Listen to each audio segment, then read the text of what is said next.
ఈ దినమున దేవుని యొక్క వాక్యమును మనలో నింపుకోవాలి.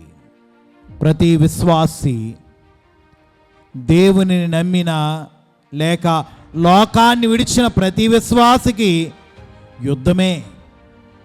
ఎవరితో? లోకముతో, పాపముతో, అపవాదితో, నీ శరీరముతో.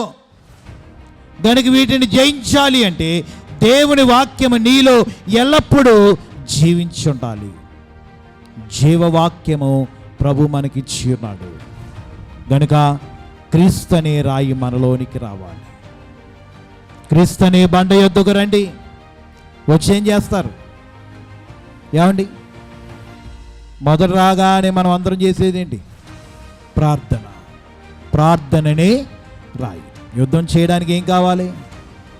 ప్రార్థననే రాయి ఉండాలి.